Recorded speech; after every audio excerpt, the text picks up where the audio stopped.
in turn number 1. They're in the fence. There's a multi-car incident in turn number 1. This race will be stopped immediately. We've got a car outside the track, Steve. One went right through the fence. It looks like Marlon Jones in the number 9. That race car spilled upside down as Danny Tolman's 2V. He is still in that automobile. Now you hear the applause from this giant crowd. That means that Marlon Jones is out of his race car. John Cernette is out of the car.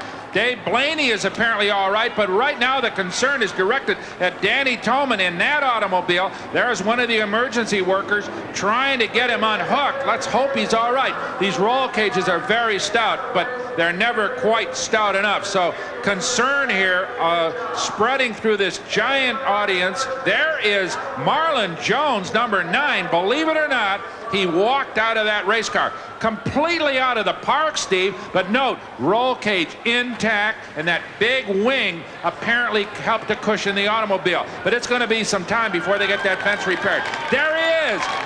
Danny Tolman out of the race car. He, too, is all right. So we got 4 cars totally destroyed, but thankfully 4 drivers are all right. And now it's time to take another look at this one, Brock. One of the most spectacular accidents that we have ever seen in our 6-year coverage of World of Outlaw Racing. I don't have to tell you that it all happened right here in turn number 1. An incredible, almost like a train wreck, as these cars literally disintegrate into that fence outside turn number 1. Unbelievable that these drivers were apparently uninjured as we watch this wreckage begin to be strewn all over the racetrack here at Knoxville. Okay, let's take another look as they come down the front straightaway toward the green flag.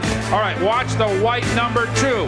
That's Marlon Jones in the number 9 cutting in front of him. And then Jones slides up against the 14S of John Cernette, which causes him to flip. Danny Tolman in the 2V rolls.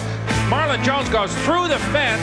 DaveBlaney in the 48 car goes through the wreckage, picking up shrapnel. His car is badly damaged, but does not roll. The only one of the 4 not to get upside down. Just run down exactly what happened to you, Dave.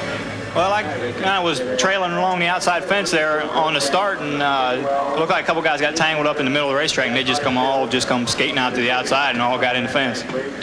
You tore up the front end, but do you think you can get it fixed? Yeah, it looks like it right now. I got about 30 guys working on it. Yeah, I think we'll get it fixed.